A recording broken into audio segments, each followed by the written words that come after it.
This podcast is a part of the Podmania podcasting network. Check out podmania.co.uk to check out more of our great podcasts, features, reviews, match ratings and previews spanning the crazy and diverse world of professional wrestling.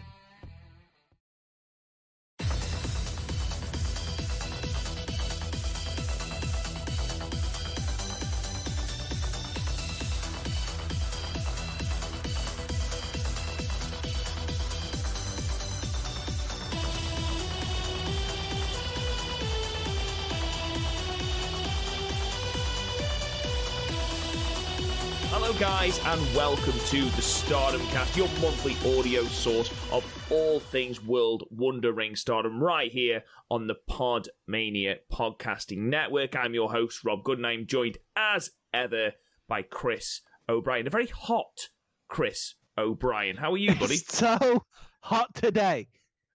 Don't mock me. It's so hot. Okay, just quickly, just for a little bit of context. So we have people that listen to this podcast in Florida, okay? Florida, where it regularly reaches 35, 36 degrees, okay? I would melt. Chris, how hot has it been in your hometown today? Highs of 18 and...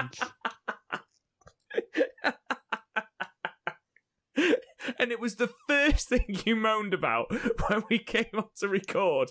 It was the first thing you were like, it is so hot. I have been so hot today. It's not. So hot.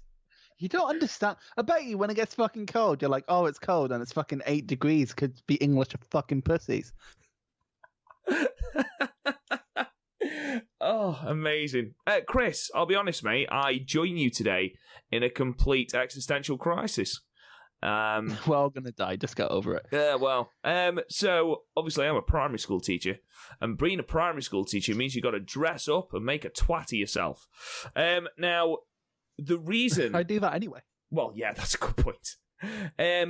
We do, like, history, geography, and we have a sort of focus every half term. And our focus this time, Chris, is the Mayans. Now, I will forgive you if you know fuck all about the Mayans, because nobody knows fucking anything about the Mayans.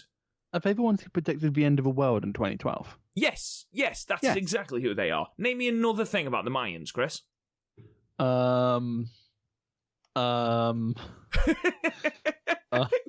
They have a calendar. That's all anyone knows. I spelt Mayans wrong, and now I'm getting homes in... Spain, because it's things I put in Manos. Manos.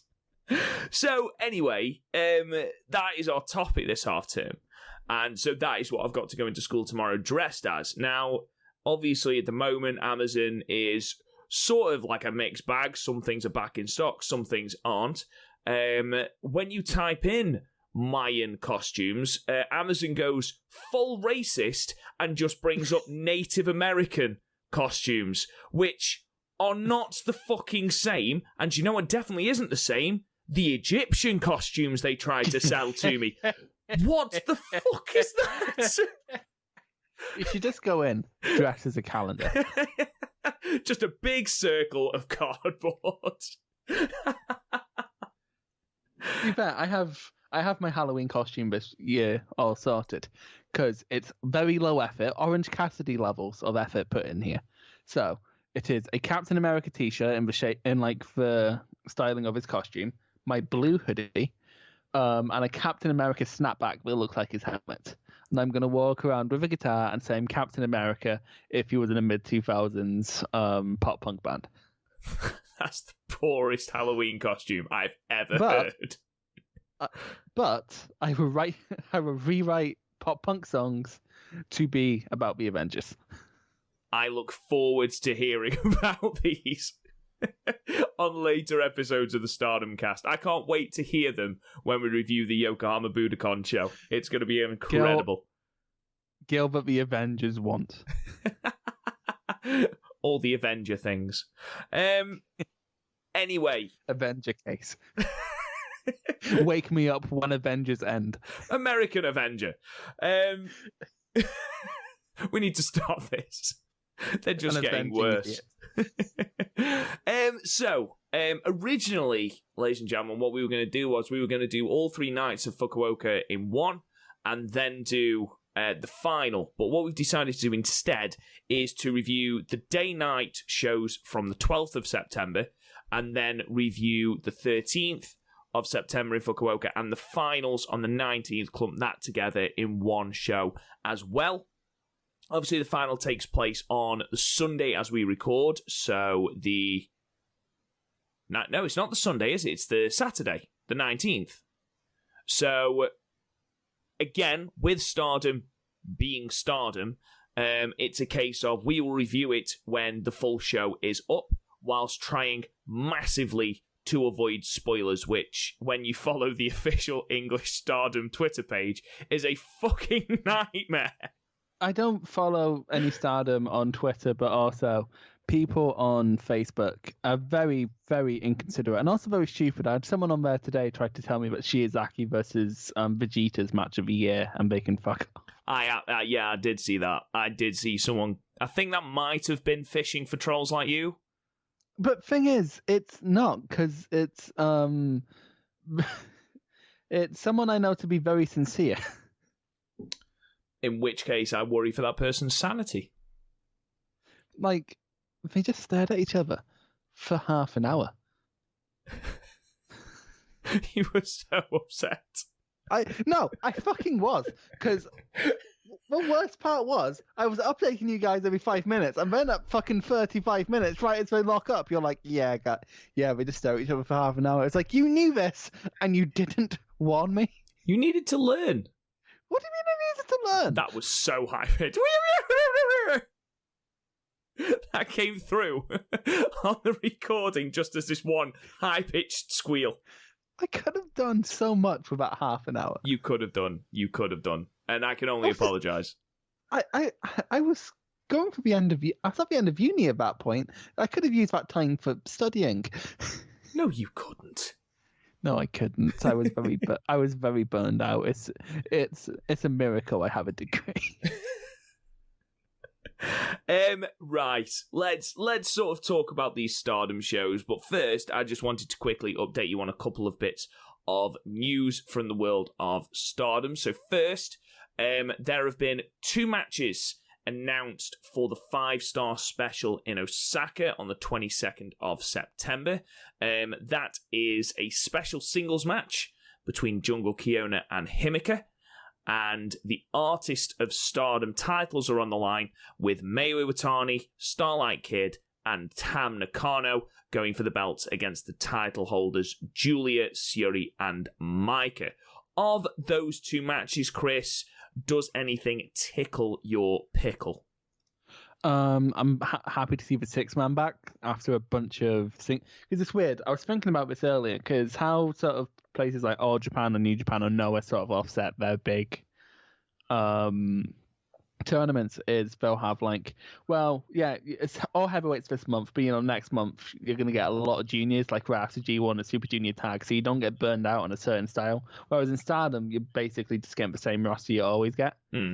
So I'm just really looking forward to tag matches being back, because I just skip them right now because there's so much to get through. Yeah, definitely. And I know that at least one of the non-tournament matches that unfortunately we just haven't had time to watch in these reviews, I know at least one of them was really, really good. I saw quite a good review of that. It was the 3-way Julia, Tam, and Hannon. Apparently was pretty decent. But again, I haven't had time to watch the non-tournament matches as well. So we're going to be missing them out as well. Before we talk then about the 2 shows, Chris, another match has been added to the Yokohama Cinderella show. The 3 announced matches we did go through last week, they're the 3 title matches. A further title match has been announced. Goddesses of Stardom tag titles, champions Utami and Saya Kamitani taking on the challengers Himacha and Micah. Chris, how do you feel about that? That's fine. That's okay. I have no objections. Yeah, it's just fine. Well, I must admit, through the 5-star, Saya Kamatani has come on just incredibly, which, we discussed last week.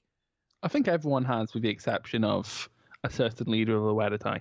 Well, yeah. And then Himacha, we hadn't seen a lot of singles action from Himacha. She's certainly impressed. And Micah just keeps seeming to pull these random surprises out of the bag and pull out these random bangers, which we'll be getting onto in a minute. So this match should be great.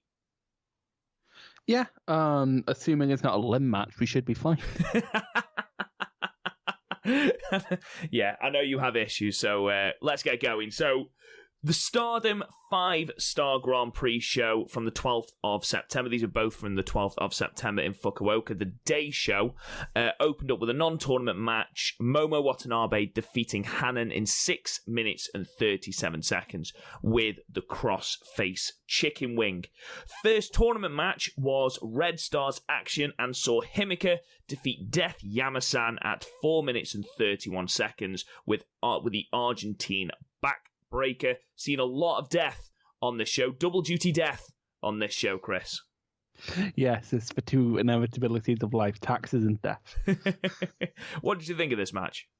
It was actually probably Death Yama-san's best match, which isn't like a glowing indictment. She just had a different match from what she normally has. Like, there were some cute moments, like when Himacha kept missing the elbows, and then Death just goes through the leg and goes, Death. It was like fucking a whack-a-mole.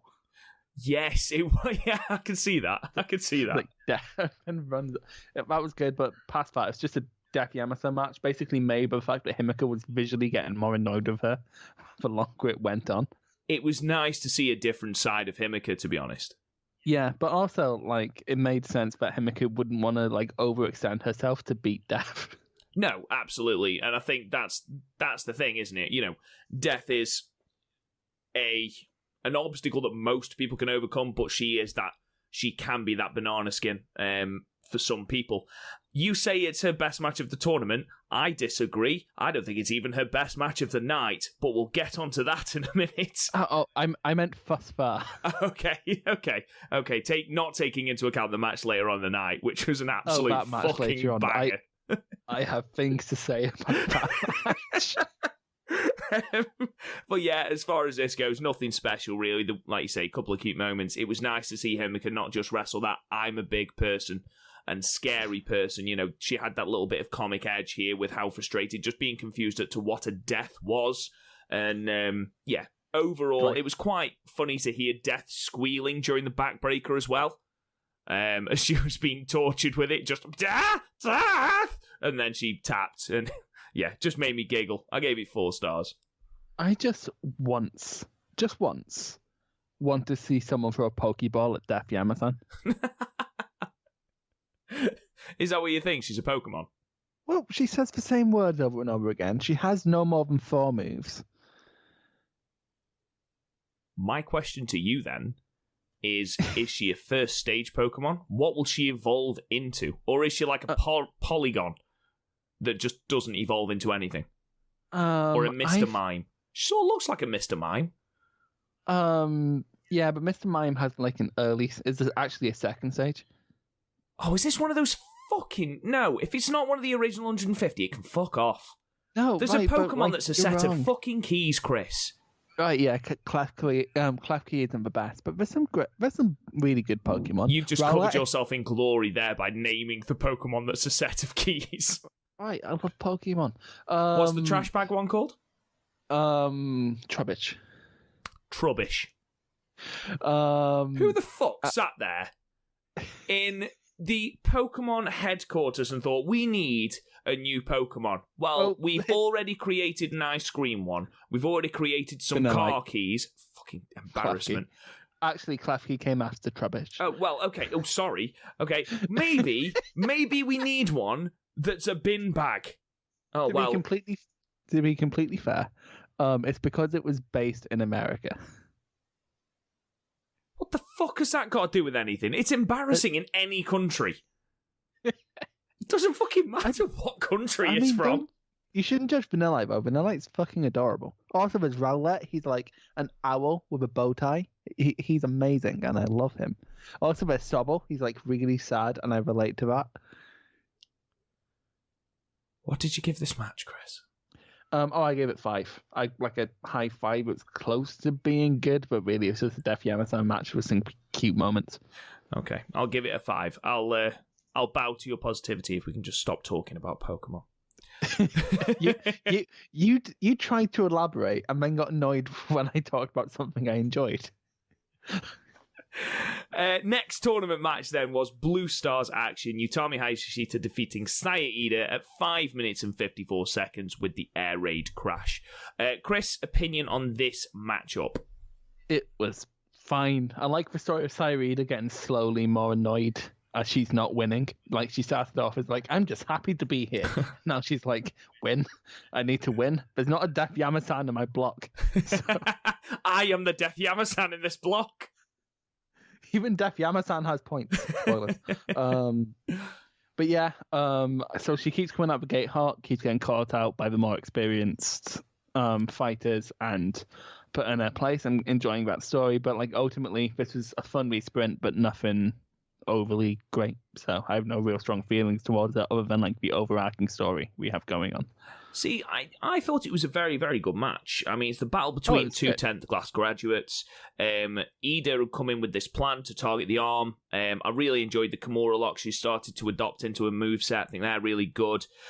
She, like you say, she's still coming out with complete reckless abandon, but she's adapting those moves. So she came in to target the arm. So similar to how Saya Kamitani sort of edited her moveset ready for Himacha, Saya Ida adapted hers, not in as a wildly, different way as Tall Saya did, but she still edited her moveset.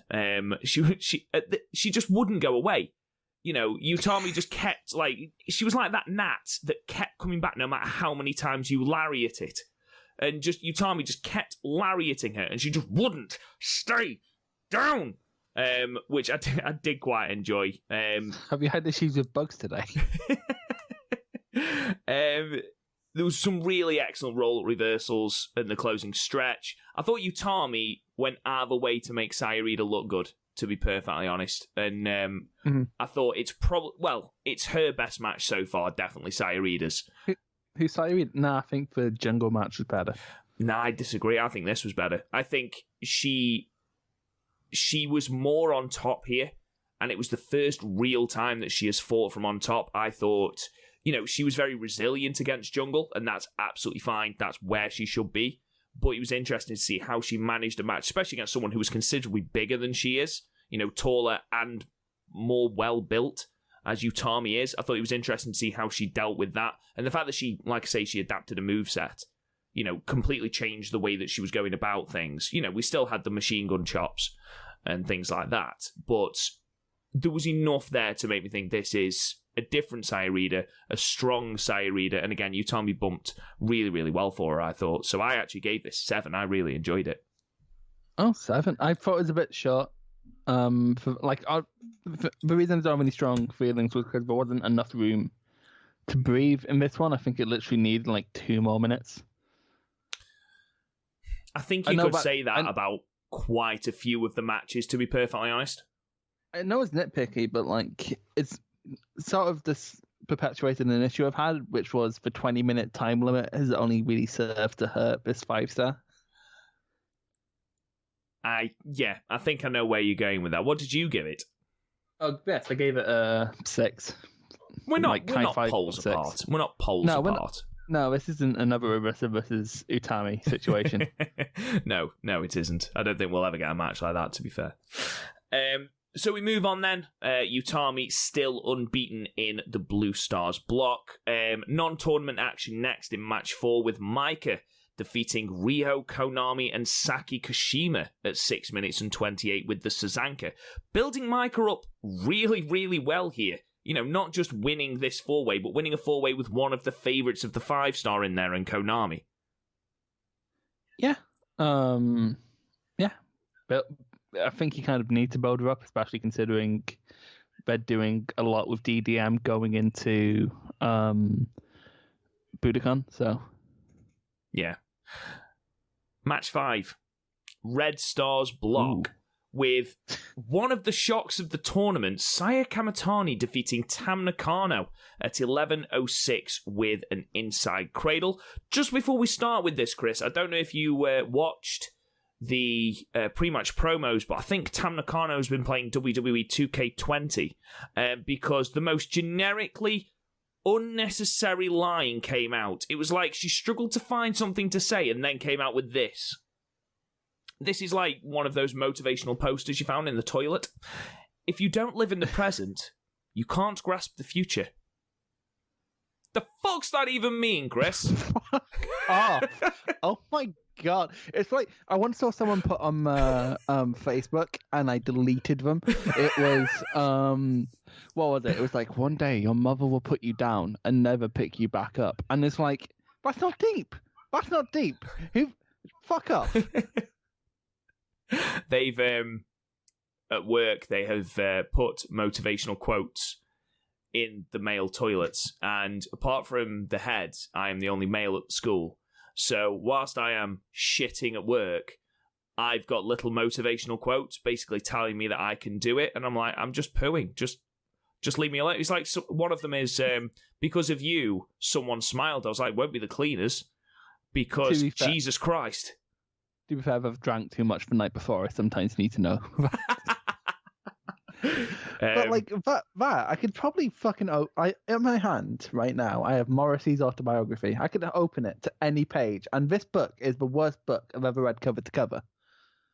But I would find something better than what she said. That's fucking ridiculous. The thing that got me about it was, like, there's no storyline between Saya and Tam. So it was just like the most like, Tam is usually a decent promo. Like, some of the stuff she comes out with are fucking hilarious. But this just made no sense in the context of the match towards Saya Kamatani about herself.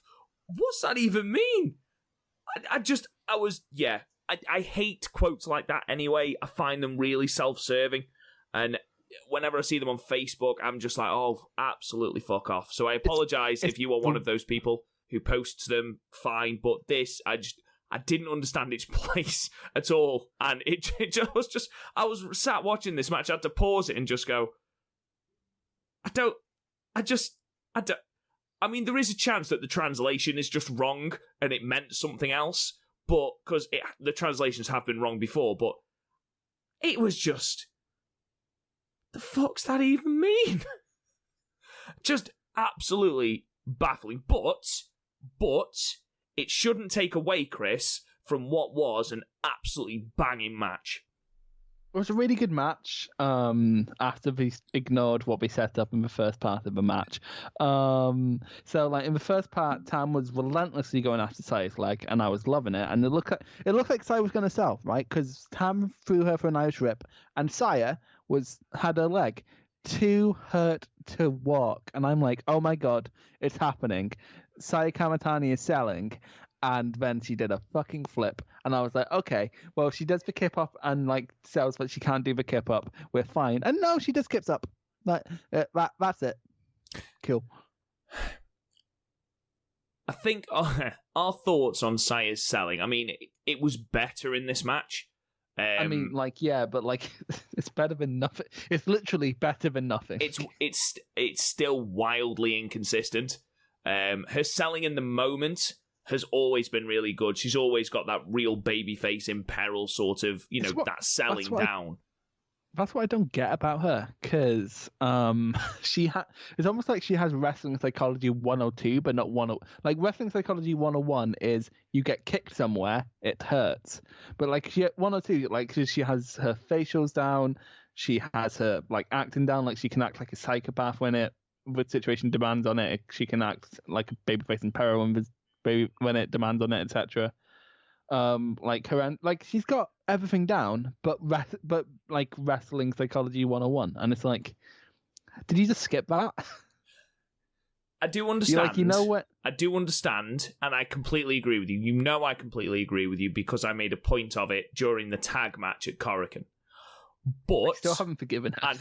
But she sold it a little bit. There's improvement there. So I'm not going to focus on it during this match. I'm going to focus on everything else.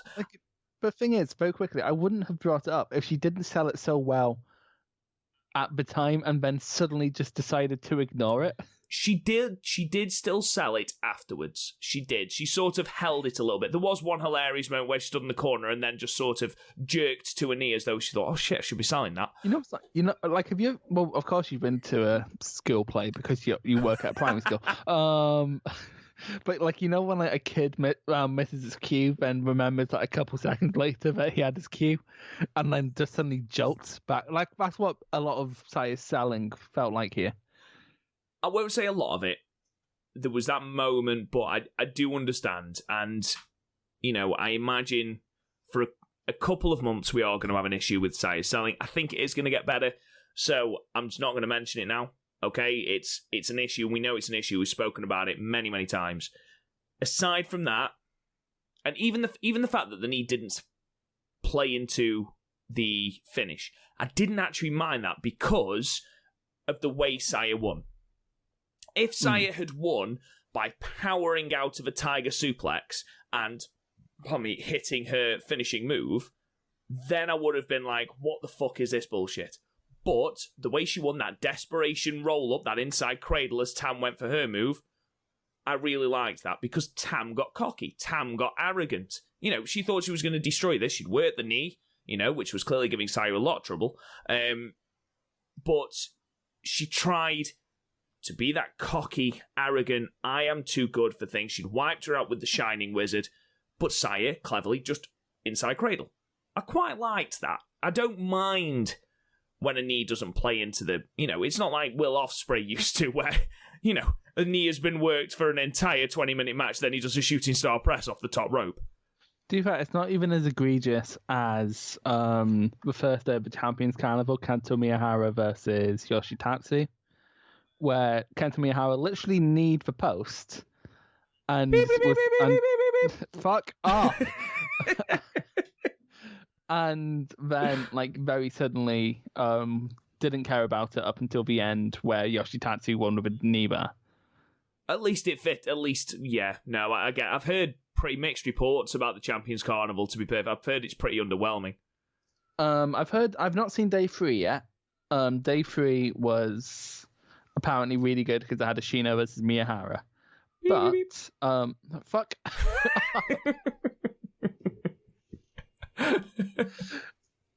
But day 1 had a great match between Jairo Kashino and Jake Lee. That was great. Okay. Short, Cinderella, not Cinderella, 5-star short, but still really good. And then day 2 is just cursed. Because Jairo Kashio, the comedy guy who comes out in a watermelon jacket, he beat Swama. What? Yeah, he beat Swama. And Swama's still the Triple Crown champion, right? Triple Crown, yeah. Yeah. Also, day 2's cursed because Ishikawa was... Tatsu was injured, so Ishikawa got the 4 point, got the points, and we didn't get Tatsu versus Ishikawa, which would have been good. There you go. Did your boy win? What? Did your boy win on day 2? Oh no, he did wrestle on day 2, didn't he? Who? Sorry. Go on. You know who I'm talking about. No, he didn't wrestle on day 2. Okay. I don't want. That alarm gives me fucking nightmares. Let's move on then. I gave it. I was flip-flopping between a 7 and an 8. Now, my reasoning was taking the selling out of it because it's not like she didn't sell it at all. Saya has improved massively. Her and Tam had fantastic chemistry in this match. Really, really good. And I really enjoyed the finish. But, you can't just take a massive part of the match out. So I gave it a 7, but it was a high 7. I don't think it was good as a Himacha match where we praised it up and we gave it a high 8. I don't feel like I can give this match with Tam the same grade we gave Himacha, but I just want it on the record that this was still a great match. Saya continues to impress and just goes from strength to strength in this tournament. She just needs a little bit of long-term selling. Because as we've said, in the moment, she's wonderful. But, a minute after that's happened and she's suddenly springboarding around the ring. So we just need a little bit of practice on that, a little bit of sorting and tweaking in that area, and then she's going to rock it up that card, and I mean that. Yeah, this match got incredibly intense at the end. It's sort of what Tam does best, is intensity, and we sort of got shown in the Himacha match that Sai can be really intense as well. Mm-hmm.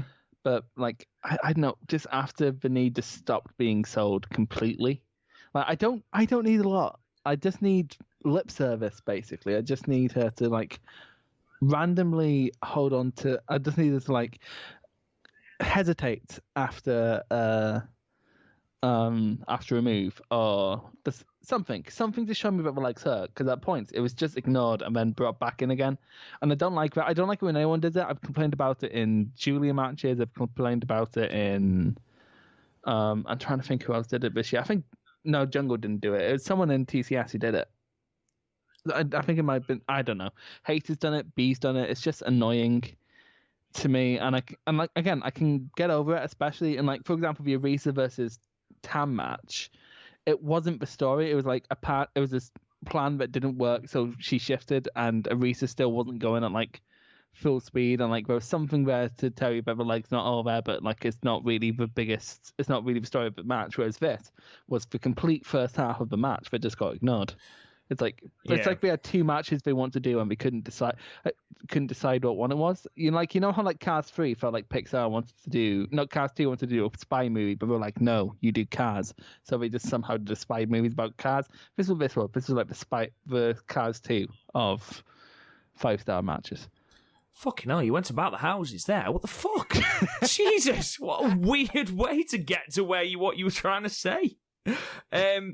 I don't find it as egregious as that. I do still have an issue with it. I still have an issue with it. It was the kip up I had more issues with than the springboard. Because the springboard, you can argue it's adrenaline, and then she collapses after that. That's great, but the kip up, wasn't necessary. See, that's my issue. I was like, if she does the kip up, she has to tweak the knee on the kip up, and she didn't. Yeah. And that sort of just it dragged me back. I gave it a 7 as well, but if the leg was continued to be incorporated, this would probably be both women's best match of the tournament so far. Definitely one of them, yeah. It'd be top 5 matches of the tournament, I think. I don't think it was as good as the Himacha match, because I love that match, but it was a completely different style of match. And like I say, Saya is proving that she can wrestle these different types of matches, which is great. And I texted you earlier on and said, like I said on here, she's going to rocket up that card very, very soon. As soon as she's had those little tweaks, she's going to be a big star in Stardom. Moving on, match 6, Blue Stars action with Jungle Kiona defeating Natsuko Tora at 8 minutes and 50 seconds by, guess what, Chris? Fucking disqualification. Right, I'm gonna, because I know it's building in you. No, it's not. So I'm gonna. It's not, but you can go first. Please feel free. I liked 95% of this match. I know. Oh, it's so frustrating. It's totally not building in you. I tried, man. I tried. It was like a horse match, and I like a horse match. Jungle is really good at horse matches, and Tora is a good horse, really good obstacle, which is great for someone like Jungle, because she's sort of on a redemption arc with him as 5-star, and then just it kept going and then the chain came out, and it looked like it was going to be really cool because the referee was knocked down, and it was going to be a hanging from the top rope while thingy was on there, and then Jungle broke free, and it was going to be fighting with the chain around Jungle's neck. It could have led to a very creative finish, and then no, she just got hanged. The what fuck? But what fuck? It reminds it's like the Utami match where it was so close. So honestly, these Tora matches that are good are so close to hit. This match would have been an 8 if it had stuck the landing, and it didn't. The Utami match would have been an 8 if it had stuck the landing. The only match that stuck the landing for me remotely with Tora is the Momo match, and even then that was shy beforehand. So Why can't you put the two pieces together? What is wrong with? I want to like Tora so fucking much. Like, I really want to like her because there's aspects of her that I really, really like that brutish Kevin Owens Samoa Joe figure. We don't have that in Stardom. We have like Himacha, but she's more like a giant, more like a jumbo Saruta, whereas I want to Stan Hansen, and she could be like the brutal Stan Hansen type, and she's not, and I hate it. And I want to like you. Why won't you let me love you? The fact that we were robbed of a chain hanging transitioned into a jungle buster spot makes me so sad, because I popped big when I thought that was going to happen, and then it didn't, and I was like, fuck this shit. In all seriousness, I thought everything leading up to the final stretch was great in this match. Everything you've said, Chris, is absolutely spot on. I mean, putting aside for a second the fact that the underlying story of this is that, you know, Tora ultimately has the future of Tokyo Cyber Squad in her hands. You know, putting that aside... They were also both in the same stable. They were in Jan. Exactly. Putting aside the fact that they know each other from Jan, you know, and they showed that they were familiar with each other. They kicked out of each other's finishes. Jungle kicked out of the Ascension, and Tora kicked out of the diving body splash. They reversed loads of things. And even the chain spot originally was a sign of desperation. There was actually story behind the chain usage initially as she went for the clothesline just to stop Jungle hitting her with something. That's great. I don't mind that. And as I said before, even the chain hanging into the Jungle Buster would have been fucking amazing. Could you imagine if that was the finish? That would have been incredible. One inventive way of using the chain, but no, we just go back to colour by numbers. I mean, admittedly, even the chain hanging looked a little bit more organic than it has done in previous matches, where we just seem to have forced the fact that, oh, I'm Tora, I use a chain, we need to get this in somehow. At least this felt a little bit more organic. That's because Jungle can make anyone look good. Absolutely. And I agree with everything you said. Tora, she should be that main event hoss that you know, she's a destroyer. That is what she should be. She shouldn't be this person where just no one gives a fuck. And it's so sad. And again, this isn't me slagging off her in-ring work, because her in-ring work, when she, you know, as proved here, she was great here. Against Utami, she was great, and then it's just the finish. They just need more creative finishes, more ways of getting heat as opposed to just getting DQ'd, because the stories aren't going anywhere. Okay, they beat up Momo. They've beaten up Momo twice. Why? There's no storyline there. Okay, their feud is with Tokyo Cyber Squad. That's their feud at the moment. Why the fuck are they beating up Momo? And don't just say, oh, it's because they're heels, they're mental, they're crazy. No, they're not. They just don't have... They just don't have a... I know, I'm sorry. They just don't have a direction, and it ruined what would have been, as you rightly said, this would have been one of my favourite matches. This would have been an 8, easy. And instead, I've got to give it a 6, because yet again, we have another chain hanging. When are the refs just going to stop her coming to the ring with the chain? When is she going to be fired? When is she going to be fired? Actual bodily harm. I just don't understand. And it just winds me up, because you had so much to play with here. You had, as I've said, the underlying storyline of Tora, the one who can crush Tokyo Cyber Squad, and Jungle knowing that, and Jungle trying to beat the shit out of Tora so that when it comes to that moment, she's got the advantage. You've got the Jan Alliance, or the previous Jan Alliance. There was so much you could do with it, and it just felt so colour by numbers again. And you had stuff to play with here. You had 2 separate fucking storylines to play with. And you just went for I use a chain. Why? But it's fine. I'm not going to talk about it, because I think I ranted enough about Oedo Tai last time on the podcast, and they're not on the night too, so I'm not going to moan. So, we're going to move on from that. I gave it 6, Chris. What did you give it? I gave it a 6 too, and it pains me because it was so close to being an 8. It was. We're not going to rise to it, Chris. We're not going to rise. Anyway, Jungle got the 2 points, moving her to 6 points. Match 7 then. Red Star's block, and Julia defeated Starlight Kid at 9 minutes 27 seconds with Bianca. Just before I throw to you, Chris, I will say that Julia is on a run at the moment of delivering matches that I'm really, really, really enjoying. Starlight, absolutely, mate, because since she's not winning anything, she's been made to look amazing, and also Bianca looks like it absolutely fucking wrecks. Oh, it doesn't look pleasant, does it? It looks so good. The fact that Julia has that and Stealth Viper, that's greedy. You can't have two of the nicest looking submission finishers in a company. Say that to Daniel Bryan. True. And Zack Sabre Jr., actually. But... And Tanahashi. And Tanahashi. Even so, despite all that, I still really, really enjoyed this match, Chris. I did really like... I really like this. Much like a lot of matches, and I'm trying not to happen this, but it's needed more time to brief.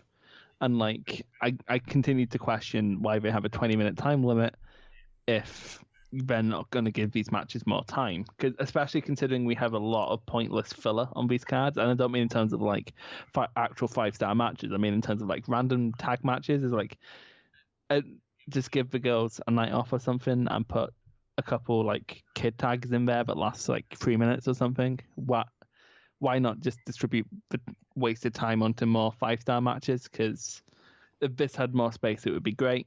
It needed a bit more space. I will also say the rookies using quick roll-ups to beat bigger people, while it's the best way to do it, I will admit, is a bit overdone. We had, just on this card alone, we had it in the Starlight match, we had it in the Saya match, we had it in the Sayarida match, and we had it in the Death Yama-San match. I do agree with you, but only one person won with it. Yeah, that's very true. Very true. Which would question why everyone keeps fucking using that tactic. But other than that, this match was really good. Starlight Kid continues to find actual ways to get into a 619, which means she's better than Rey Mysterio, I guess. Actually, she gave me proper Rey Mysterio vibes in this one. Well, it felt like throughout this whole match she was only just holding on.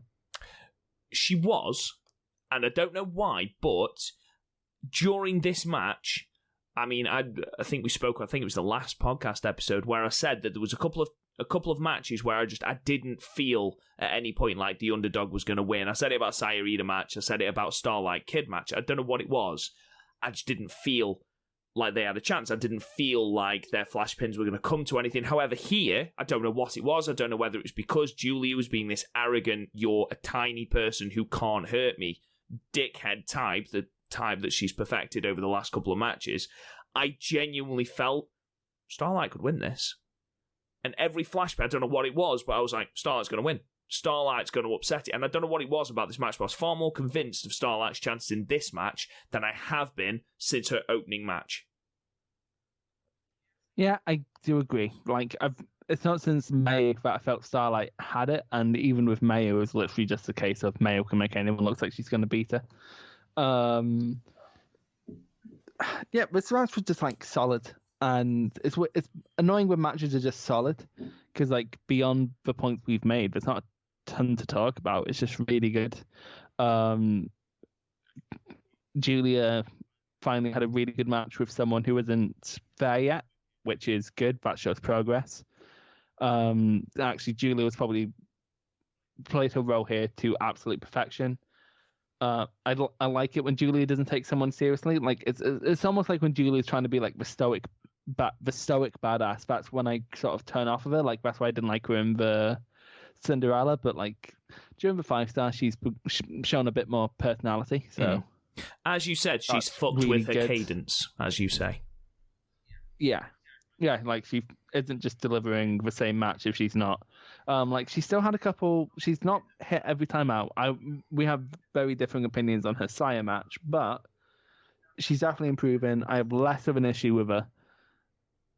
And yeah, just everything here was done super well. Literally, my only problem was it was too short, which I guess isn't the worst thing. It got to the end of it, and I was like, I want more. But it wasn't in sort of a gluttonous way. It was more in an anemic way.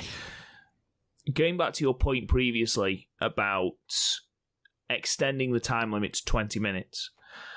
Obviously, including the night that we're going to review in a moment, there's been 2 20-minute time limit draws. However, apart from those, there are very, very few matches that have even hit double figures. On this day show, there was one match which went into double figures, and that was the Saya Kamatani and Tam Nakano match, and that went 11 minutes. That's a 9-minute swing. See, I don't even I didn't mind that with 5-star last year. I don't mind that here. The only issue is it means when a draw happens, both draws I feel are a bit long in the tooth. We spoke about that, didn't we, with the Himacha and the Saya Kamatani match? We thought if they'd have cut 3 minutes off, that would have been the best 15-minute draw. That would have been incredible. And I feel the exact same way as I imagine you feel from what you just said about the Utami and Momo main event of the evening show. Yeah, and I know we're doing it because especially with it's just sort of wrestling culture right now. It's sort of what's assumed longer matches means better matches, and that's just not the case. And it hasn't hurt the product that much, but it's just sort of not added anything, and it's only served to take away. And I kind of hope it's only for this year's 5-star because more is not always better. I think just having it there, they are giving matches more time to breathe. That's the idea behind extending the time limit, obviously. But they haven't not actually doing exactly. that. They haven't done it. Apart from to go to 20-minute time limit draws, you're either having 20-minute time limit draws or 9-minute matches, and that seems to be the average match length. And while that's great, I can burn through a Stardom show in an hour and a half, just over. That's great. Love that.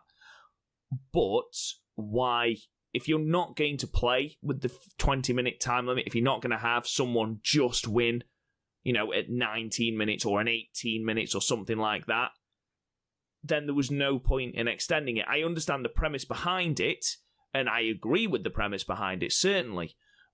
But if you're not going to play with it or change the match lengths, like I say, one match on this show went over 9 minutes.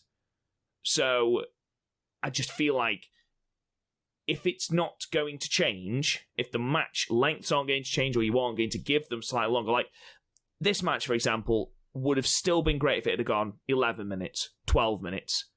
The main event, Azumi versus Suri, which we're going to get onto in a minute, I thought that ended so abruptly. I know it was with the Azumi Sushi, so that's sort of the point, but that would have been just as good a match at 13 minutes. There's room to give the matches that are going short more time to breathe. Even if you shave 2 or 3 minutes, one of the longest matches was Momo versus Hanan. I mean, for God's sake. I think I don't know why they've even bothered with the 14-year-olds on the 5-star shows. No, and I understand you're trying to get people hyped for, I understand to a certain extent the triple threat Julia, Tam, and Hanan in the evening show because you're trying to hype the feud between Julia and Tam. I understand that. But you don't need it on every show. When there's only 5-star matches, fine. Throw a couple of tags on there, throw a couple of warm-up tags on there, throw the young ones on there, don't mind. But when you've got 8 matches or 7 5-star matches, you don't need other matches. Give every other match 2 more minutes and cut out the non-tournament matches. Yeah. Anyway, let's move on because we spent a little bit too much time on that. Oh, before we get into this one, I need to open up a cold one for the boys because this is a lot. This match is a lot. Oh my god! Before we start, your all-important rating for Julia and Starlight Kid. 7. I gave it high 7, low 8, so we're about on par there. So this match, my only note here is a match based around book psychology. Match 8, Red Stars. Maya Iwatani match defeated Death Yama-San at 4 minutes and 13 seconds with a moonsault. What the fuck? Okay, so let's just go over the events of the match. So we come out and Death Yama-san's on a cart. Yep. because she died earlier. Of course. As she is one to do.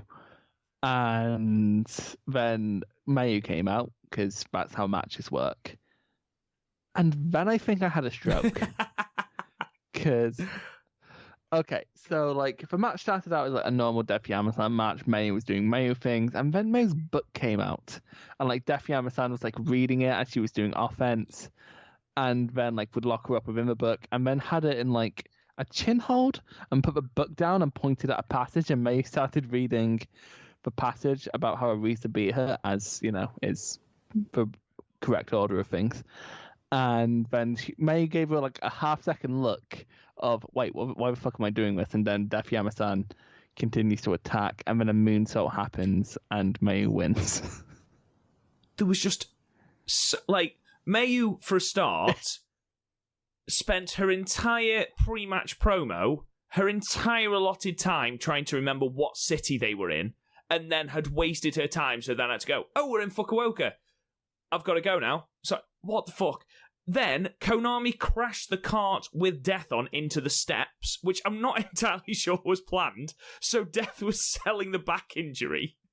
So she tried to hook herself onto the ropes and then just collapsed on the ring apron for the entire of Mayu's entrance, to the point where Mayu just looked at her and looked at the referee and went, is she okay? And then you had the book thing that you went into. You'd got Death coming off the top rope for a senton while still reading Mayu's book. Missed the senton, so Mayu went to the top rope, did a fucking moonsault whilst reading her own book, and pinned her. It was DDT levels of bonkers. It was brilliant. I loved this. Yeah. Yeah, this is probably my favorite under 5 minutes under 5 minute match of the year. It's so difficult to create a comedy match that people find legitimately entertaining, and this was just so different and so bizarre and just completely out of left field. Basically, just an entire advert for Mayu's book, and apparently Death also knows the word Amazon. I don't know if you heard that as she was reading. Thing is about it's like trying to rate it's like trying to rate death matches or trying to rate shoot fighting, because like what we're judging it on is completely different to what we normally judge a match on. But I'm not quite sure how to rate it. I gave it 6. It's the Death Yama-San match. This was perfectly in her wheelhouse. Mayu played a part superbly. It was something completely different, something I did not expect whatsoever, and I laughed for the entire 4.5 minutes. So, it's not an 8-star match. If you're looking for pure wrestling, for God's sake, don't watch this. But, why would you watch a Death Yama-San match for pure wrestling anyway?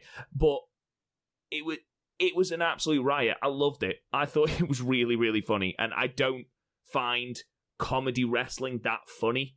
Toru Yano's had the odd one, which I found funny. But, as a whole, I'm not really into comedy wrestling. That's why I don't watch DDT. But overall, I found this as a one-off, as something completely unique, as something completely different. I found it really funny. I am someone who likes comedy wrestling. A lot more than Rob, and I think definitely a lot more than Garth. Garth just doesn't like fun. I know, right? Anyway, yeah, and this made me laugh, which is all I want from a comedy match. But also, I'm trying to think of other comedy matches. Like, I guess the best one would definitely be Pac versus Orange Cassidy. That was entertaining. Or maybe Toriano versus Hiromi. The impromptu hair match. Yeah. Where Toriano gets thrown in a lift. Didn't Hiromu come out in a hard hat? Yeah. And then, which he got he got trapped. He got like tied to someone. And they had to work together to get Hiromu back to the ring so it wouldn't be a double count out. It's just hilarious. Anyway, moving on. Let's move on to the main event of night one, or show one of the 12th of September. Main event, match 9, Blue Stars action with Azumi defeating the returning Suri at 9 minutes and 34 seconds with Azumi Sushi. Another surprise, Chris, with Azumi taking the win over one of the fancied people of this tournament. For me, this was match of the night. This was great. This was really good, really, really good. As you said earlier, a bit abrupt, and I think a roll up would have been because that's how Azumi ends matches, but it's more abrupt than the roll up. Even the roll up would imply. Well, I've put literally my last note on this match verbatim is 12 minutes, and we'd have been talking match of the tournament. Yeah, but it's another issue where this was a tad too short. Yeah. And it's a shame because it's still really good, and I'm rating everything here a 7, and it makes it sound like this isn't worth watching when it really is. It's really worth watching, but it's just there's not enough there to throw a 8 on a lot of these, which is a shame because most of these, given the time, would be an 8, and I understand, especially now. But again, if you listen to this, you're probably a dedicated Stardom follower anyway. But if you're new to Stardom, a 5 stars is still fun. It's for the 2 nights, it took me about 2.25 hours to get through them. For the 2 nights, just for block matches, and it's hard to overstate how good that is because that's one New Japan main event, and it's about half an Okada match. And it's just good value for your time. You see so much and you get to watch people grow. But this is still an issue within this particular tournament, and I'm not sure it's going away. But this was really good. A tad botchy, though, the top rope swinging round armbar that Zumi's been doing. She did kind of fuck it up. But, I know it's a dickhole thing to point out, but because, 1 in a million or whatever, we just happened to catch for one. And it kind of was jarring. See, that didn't bother me in the slightest. I thought it was wrestled at such a high pace and a high tempo that you are going to have the odd one that odd move, that odd transition that doesn't quite click. I enjoyed the fact that Azumi was full of nervous energy about facing a senior. I enjoyed the fact that she was quickly grounded by Suri's MMA style. I like the fact that once Azumi realised that her high-speed game was going to get her absolutely nowhere against Suri, that she opted for arm breakers, which was a really clever tactic because it then meant that Suri, who was selling it perfectly, couldn't lock in her own arm breaker because she couldn't do it with her left arm because Azumi had worked it so well. The last stretch was absolutely fantastic, just seamless transitions. Azumi just, again, continues to be one of the most entertaining things about this tournament. She's wrestled some of the better matches of this tournament. I think she's one of those people that's been elevated massively by her performance in this tournament. I gave it 8 because I thought it was really good. The finish aside, which again was quite abrupt, but for the sake of argument, let's just put that down to the fact that it was a surprise roll-up, which is effectively what the Azumi Sushi is. I still think, as I said before, if this goes 3 more minutes, even 2.5 more minutes, this is a match of the tournament contender easily. I agree, but unfortunately, 8 out of 10 is match of the tournament caliber. I'm giving this a 7. I think the lack of that 3 minutes just does drag this down because it ended up being a really fun back and forth, but because nothing had time to breathe, nothing stays with you apart from the flash roll up at the end, at least for me. Nah, see, I disagree massively. The broad strokes stick with me, but if I imagine this match in my mind, it's just going to fucking Fire Pro footage or whatever. You look at matches that we've given 8 stars to before, and this fits that caliber, certainly. I'm looking through my tracker to have a look. Okay. Because we've been quite stringent with what we've given those 8, 9, 10 grades to in this tournament. Nothing's reached 10. I think there's maybe one match that's reached 9. Nothing's reached 9 for me. I think Konami may have done. That was an 8 for me. Okay. I think the closest we can really compare this to is Jungle versus Azumi in terms of like length. The problem was, I think there was a more defined story in that match. See, I disagree. I don't think you can just arbitrarily say we can't give it a grade because of the timing. I'm not saying we can't. I'm saying I'm trying to justify why I gave it the grade I did. I disagree, and you're wrong. I mean, like, I don't know. I think with that match, I agree with you about the timing issue. I do agree. You know, we've had a conversation about it. I don't think it was a massive issue here. I don't think it was a big enough issue to, you know, effectively stop, you know, change it from a great match to just a good match. I think it stood out against all of the other matches on that card. Matches that we have given 7 to, Saya versus Tam, Julia versus Starlight Kid. You know, I think that match stood out against those, and as we gave those 7, it makes sense to give this 8, surely. I kind of see all of these as diamonds in the rough. They all have the potential to be great, but all have 1 or 2 big things holding them back. I do agree to a certain extent. And again, I don't think it will get any high. Well, it can't get any higher than an 8 because, you know, there are certain things holding it back. I do think it deserves an 8, but again, they're completely subjective star ratings. What you give a 7, I can give an 8. It matters not one jot, to be perfectly honest. Overall, Chris, what did you think of the day show? It was fun. To me, it seemed like a lot of people were saving energy for the night show, which makes perfect sense. I've always questioned hosting 2 shows on the same day. You're just going to burn out your talent. It's somewhat fine when it's tag matches, but here, a lot of people are sort of saving themselves for the night show, and that's completely 100% justified, especially Death Yama-San pulling triple duty. Yeah, we saw altogether too much of Death Yama-San. Speaking of Death Yama-San, let's move on to the opening match then of the night show. Stardom 5-Star Grand Prix, 12th of September, night show, Fukuoka, and we open with Red Stars action. Death Yama-San defeating Saya Kamitani at 4 minutes and 36 seconds with a roll-up. And, you know, we spoke about Death versus Himacha and how we saw a different side of Himacha and even a few different sides to Death. We praised the Mayu and Death match because they found that wonderful small nugget of comedy which, you know, actually makes people laugh and isn't cringy. And then we get this match, which is about as Death as a Death match can get.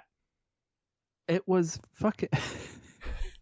How much Death could a Death match Death? A Death match could Death. No, this was literally the Tam match from last week.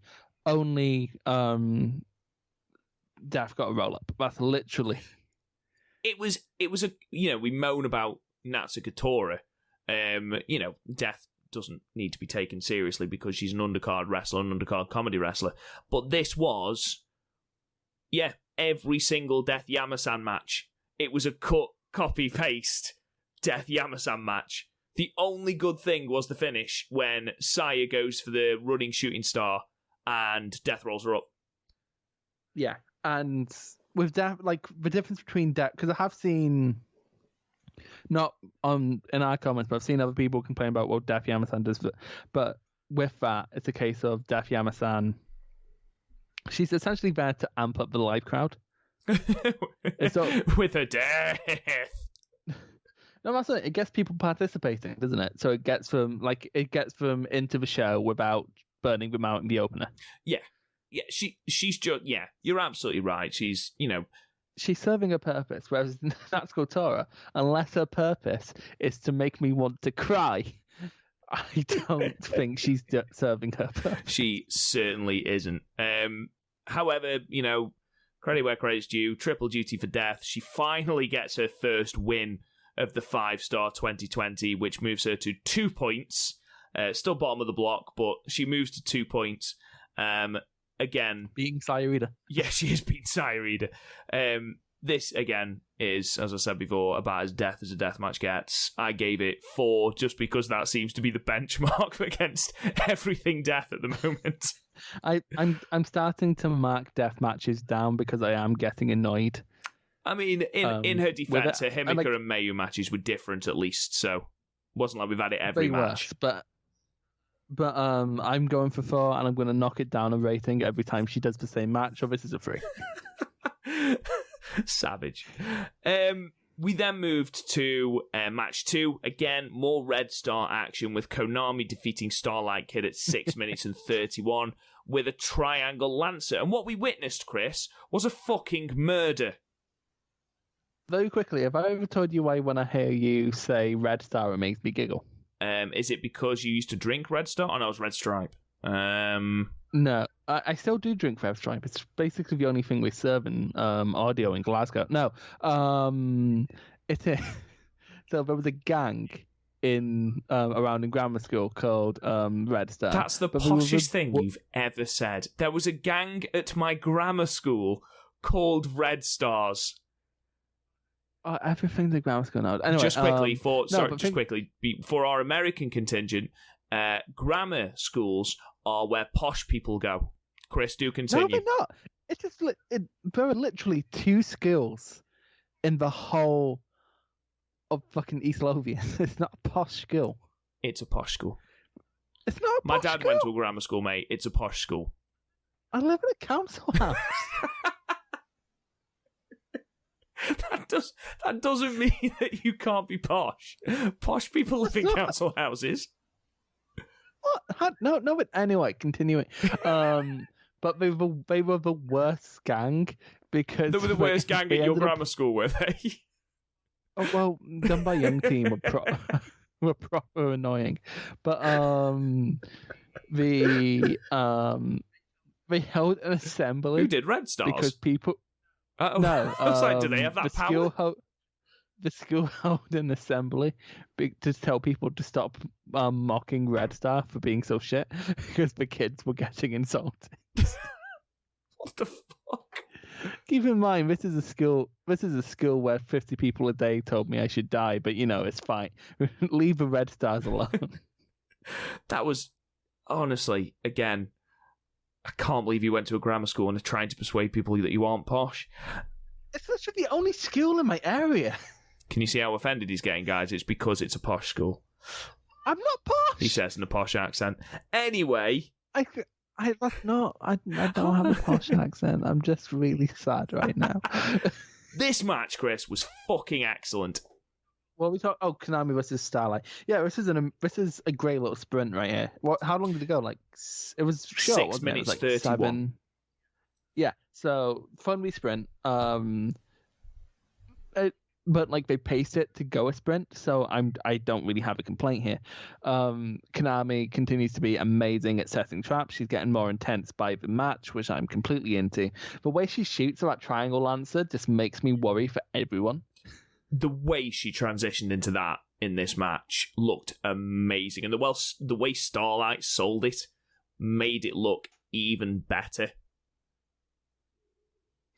Yeah, just like short and sweet, but just like that, and that's definitely the highlight of the match. But no real complaints here, but also nothing to talk about. It was basically just watching a murder of like a Hello Kitty.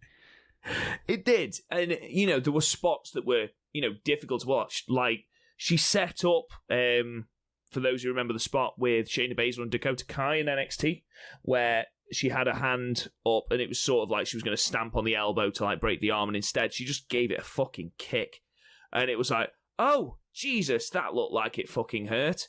And just everything Konami did was with just this sense of brutality which she's been having throughout the 5-star. However, Starlight Kid did not sit down, did not take it all lying down. She fought back. She gave Konami a slap and showed a bit of resilience and fire.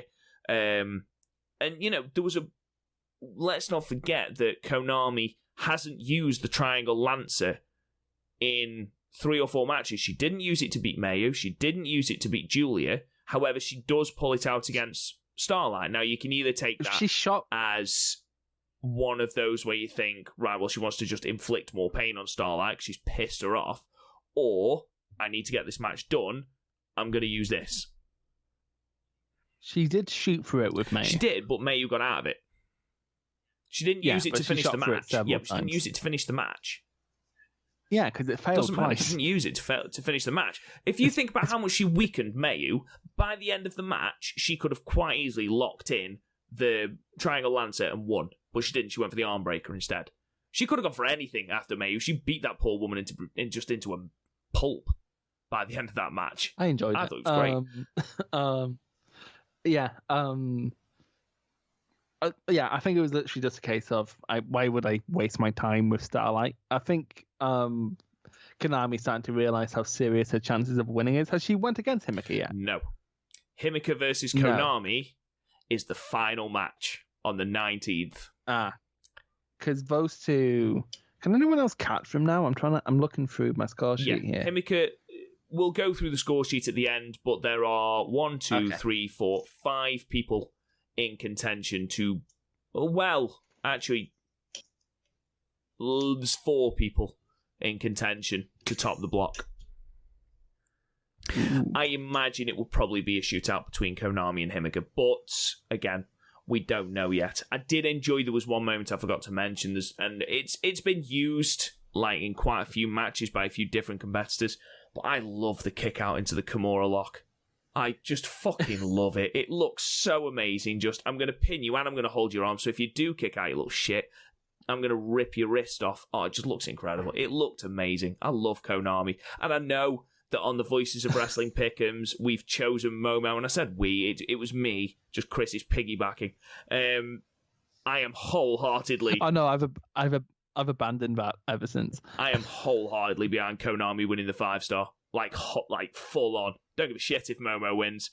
I am fully behind Konami. She has been entertaining, she's been brutal, and she's been fucking great to watch.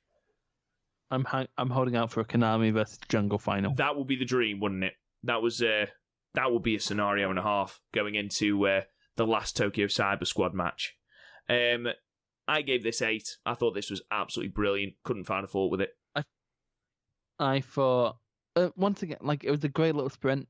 But for me, that's all it was. I don't think. While I really enjoyed Konami's work, there wasn't enough of it here. And again, that's not a case of. This isn't another case of me thinking this match needed more time. This match went exactly as long as it had to go, but also this match had a ceiling, which for me is like a high 6, low 7.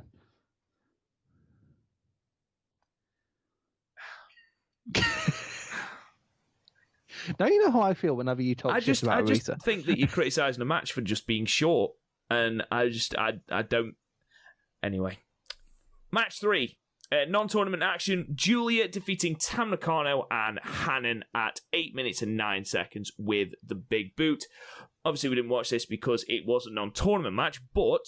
Couple of points. The finish was Julia literally taking Hanan's fucking head off with a big boot. It was like... I don't know what Hanan had done to piss off Julia, but it was the biggest big boot I have ever seen. She then sort of chats some shit about Tam Nakano and Stars. Now no one in Stars can beat her. Tam calls her stupid. Whoa! And then says she'll beat her on the 13th and then take her belts. And then Julia just ends with, I like you. You have no common sense. Brilliant. That's basically how we started this podcast. Absolutely. Match 4, further non-tournament action. Do you see what we mean? I mean, both of these matches, this one is certainly pointless. So match 4, Azumi and Riho defeat Tora and Saki Kashima at 7 minutes and 31. Guess how, Chris? Guess how they won? Can we just via disqualification after Saki hit Azumi with a chair. Every time I watch Natsuko Tora match, I'm thinking in my head what else I could be watching. It's just like during the at the end of the Jungle match, I was just thinking I could be watching Sky High right now. The School for Superheroes. I have Disney Plus, and I've been reliving my childhood a lot recently. Is Sky High on Disney Plus? Yes, Disney. I did not know it was Disney. It's a great fucking film. It's amazing. Not as good as Spy Kids, though. Which one? 1 and 2. Yeah, 3 and 4 were a bit too far, weren't they? How the fuck did we get onto Spy Kids? I've never seen 4, but 3 has one of my favorite things. It's Ricardo Esteban just going, whip that wave, Junie. I'm like, wow. The cringiest thing. Yeah, but what I love in my film is like I also been Spy Kids recently. It was like going through the people you can bring into the game.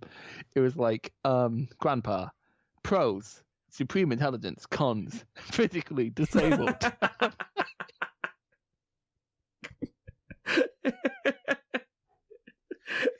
Admittedly, that is a con.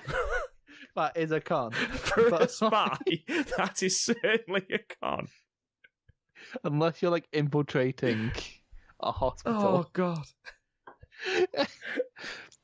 Spy Kids is full of shit like that, like fucking Steve Buscemi going, do you think God stays in heaven because he too is scared of what he created?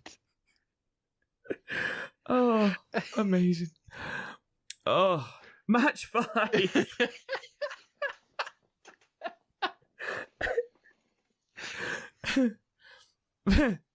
Match 5. So, match 5. Blue Stars. Micah versus Jungle. Suri defeated Saya Ida at 8 minutes and 31 seconds with the biggest fucking punt kick you've ever seen. I'm pretty sure Saya Ida, but like the Saya Ida that was pinned was not Saya Ida, it was the dust of Saya Ida as she got kicked into fucking space. She looked like her bell had been rung. Jesus Christ. She proper just picked her up by her ponytail and booted her in the face. It was horrible to watch. That was some Arisha Hoshiki shit. Which, you know, I'm always a fan of. This was definitely Sairida's best match of the tournament. Oh, without a doubt. Yeah, absolutely. This Sairida, it's getting crazier, and I like that in a wrestler. And just going completely fucking mad on Shuri, and Shuri's like, bitch, what? Why? And kills her. And I love it. I got the impression in this match that Saya Ida was simply trying to survive Suri in this match. Like, if I can just hang on for 20 minutes, then I'll take the fucking draw. Fuck, don't hurt me. It was like Spider-Man versus Randy Savage in the movie. Freak show. I've got you for 20 minutes. Bonesaw. Stewie is ready. Ida got a few hope spots in, but it's literally the Shuri show, and which is harder to say than you think. The Shuri show. Shuri show. Oh, okay, you said that quite well. Well done. Jeez. Speech therapy, bitch. I really, really enjoyed the Gutbuster as well. That led to that horrendous-looking fucking pump kick. That's such a good move. I'm surprised it's not like a finish. Well, I thought that was going to be the finish because I've seen her use it, but I've never seen her use it as a finish. And then I was like, I wonder what she's going to go into. I've never seen her finish anyone with a fucking pump kick before. Yeah, to be honest, what I kind of wish is that Stardom had a knockout rule. Because, like, a walk-off knockout is the coolest thing in the world. Okay. Like, yeah, it would work. Honestly, it would work for certain matches, certainly. Because Noah does knockouts, and in the Nakajima versus Kano match from last month, that walk-off knockout basically made the match. Yeah, okay. I mean, to be fair, no one is getting up from that punk kick, whether there's a knockout rule or not. No one's guessing up. But, like, as weird as it sounds, and it's because I am a very simple man, this match would have went up half a point in my estimation if it was a walk-off knockout. So, hang on. I'm an incredibly simple man who is also incredibly annoyed incredibly easily. Do you know what? I'm not going to rise to it. I really enjoyed the fact that that Suri kicked Sairida so hard in the face that her nose came out of her neck, and then after the pin, cradled her head like some kind of psycho serial killer. I was like, what the fuck? Tonight on a Pro Wrestling True Crime podcast. I gave it 6. I enjoyed it. I gave this a 7. I well, love do you know what? You can fuck off because you gave Konami versus Starlight Kid a high 6, low 7. So bite me, it's getting a fucking 6. You really didn't like. God, you're a real Konami stan these days, aren't you? I don't understand how you can give that a high 6. Yet, if there was a knockout rule, I'd give this an 8 or a 7.5. I didn't say you an gave it 8. a 7, and then you said if there was a knockout rule, I'd give it up half a point. Yeah, it was a low 7. Absolutely bite me, O'Brien. Are you okay, No, babe? fucking Do you not. need to talk? You're gonna go to bed tonight. I'm gonna be so fucking angry. What's wrong? It's like, what's wrong? It's like, Chris gave a match I liked a 6. My girlfriend is in bed at the moment, and I'm going to go in, turn the lamp on, and she's going to be like, what's going on? I need to talk to you, and I'm raging right now. Do you know Konami? And she's going to go, who? Starlight Kid. What is a Starlight Kid? And I'm going to explain it all to her, and she's going to be really annoyed, but I don't care as long as I get this anger that I've got at you fucking muppet. I mean, that's how I feel when I talk to someone about my favourite film of all time. What is your favourite film of all time? You're gonna I'm judge not going me. to judge you. If it's High School Musical, I'll judge you. No, it's Guardians of the Galaxy Volume 2. Volume 2? Yeah, I liked the themes of family within it. I liked how complicated relationships were. So, right, okay. But okay. Now, the villain in Volume 2 was a god, and they killed the god with a bomb. Yeah, that doesn't make sense. The god was a planet, and he was also more than a planet, but then they killed him with a bomb. That's like a relatively big plot hole. I'm sorry, but the Avengers won by throwing a nuke into space. It's still slightly more believable than beating God with a bomb. I'm sorry, but if you go into sci-fi expecting perfect science, then I'm sorry, you're just not gonna like anything let's be in honest, the genre. Gods is not science. I mean, it's quite literally the opposite. Richard Dawkins would... Is it Richard Dawkins, one who's like anti-religion? It is Richard Dawkins, isn't it? Do you ever think about what would happen if for some reason Richard Dawkins was if I had children somehow and Richard Dawkins was reading and Richard Dawkins was reading a bedtime story, like say he was reading Narnia, it was like, and so the lion who doesn't exist and the witch who doesn't exist. And when it goes through, and it's like, okay, so lions do exist, but this lion doesn't exist, and they're definitely not an allegory for Jesus, who definitely didn't exist. And they go through this wardrobe, which you can't do because wardrobes are not portals, because there's no other dimensions. Good night. Love you. Christ, I bet he's fun to watch Doctor Who. I bet he is. Match 6, then. Blue Stars. Did we rate that? We did. Match 6, Blue Stars, Micah. Another shock. Blue Stars, Micah defeating Jungle Kiona at 10 minutes and 2 seconds with the Enka Otoshi.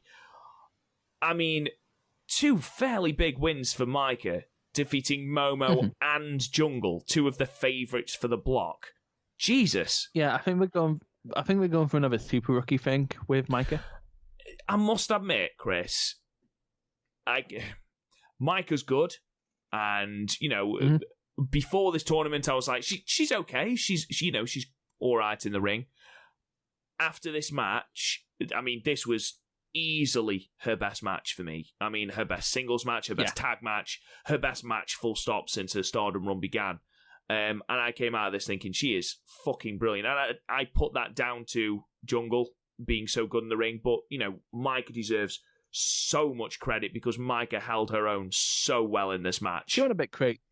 She went crazy, like doing a Dragon Sleeper while sitting on the turnbuckle. So Jungle was basically being hanged again. That's how you hang someone and make it look fucking good, Tora. Using your the Vader chain. Bomb, the rope hangs. Like, there's the most flashes of potential of Micah in this match than I've seen in any other match, apart from maybe her Utami match in the Cinderella. But there was some, like, for example, power moves is not where Micah excels, and she ended the match with 2 power moves against Jungle. Like, that's if she'd have stuck to the submissions and stuff and the distance bombs, if that makes sense, this would be fucking great. But like the fact that she ended it with power moves, and especially that finish wasn't like, it looked a bit herky jerk to me. It looked a bit untidy. Yeah. The Susanka, which is effectively not... just like, sort of an STF, really. That's what she's been using to finish matches. And Jungle kicking out of that, absolutely fine. Don't have an issue with that. I agree with you that the Enkuratoshi was a little bit untidy. I don't know if she has. I don't remember her using that before. I'm sure someone will correct us on Twitter or Facebook. I'm sure someone will. But the thing is, I don't mind untidy. If I wanted everything to be clean, I would never ever watch a Stan Hansen match in my life. The most unorthodox of men. But it didn't feel like untidy desperation. It more felt like she could barely get Jungle up. But you can argue that is, exhaustion. I mean, Jungle spent a large amount of this match on top, to the point where it was a genuine shock that Micah had won, and that's pitched perfectly because that is exactly what it was supposed to do. I did not anticipate Jungle's on a run of 3 wins on the bounce, 6 points on the bounce. You just expect her to beat Micah, and then for Micah to do it, okay, untidy finish aside, which I can certainly look past because the rest of the match was really, really good. And, you can argue that is exhaustion because Jungle gave her a proper working over before that closing sequence. I enjoyed the pop-up spine buster, always enjoy a spine buster. Kicking out of the Susanka, don't have an issue with that. I thought the Wrestle Kingdom 12 hanging spot, I thought that was amazing.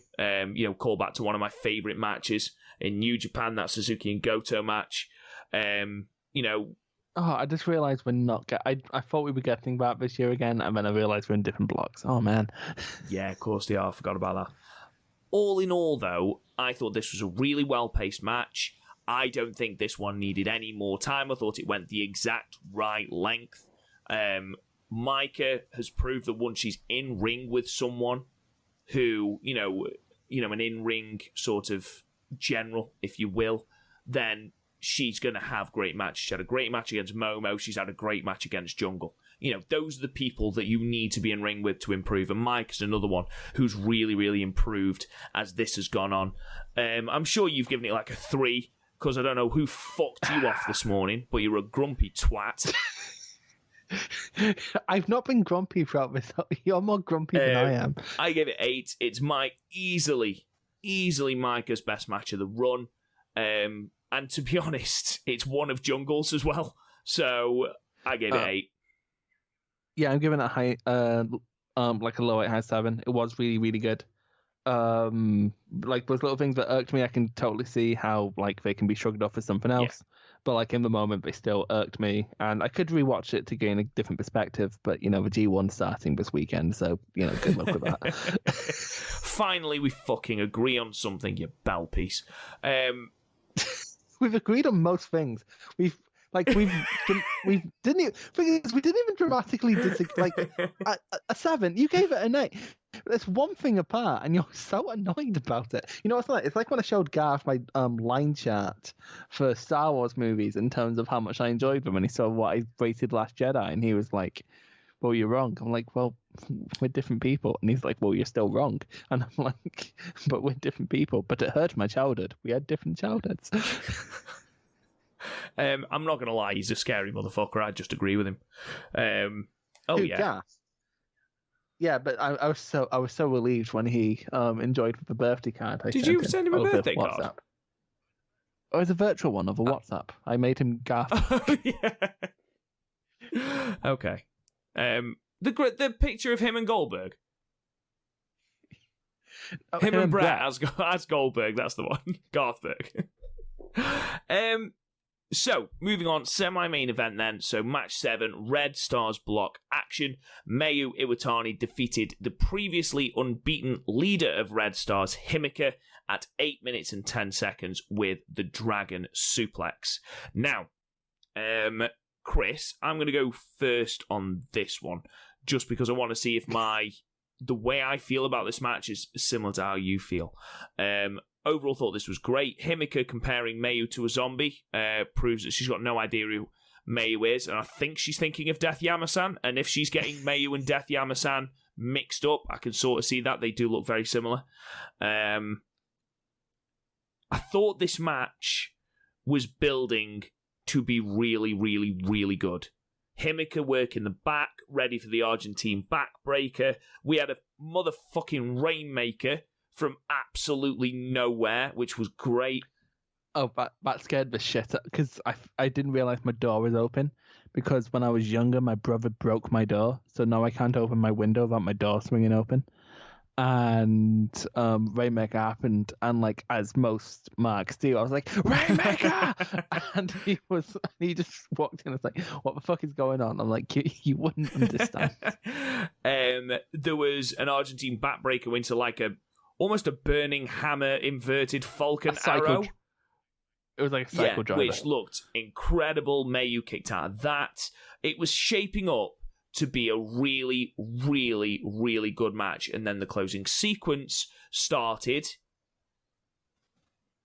And that was it.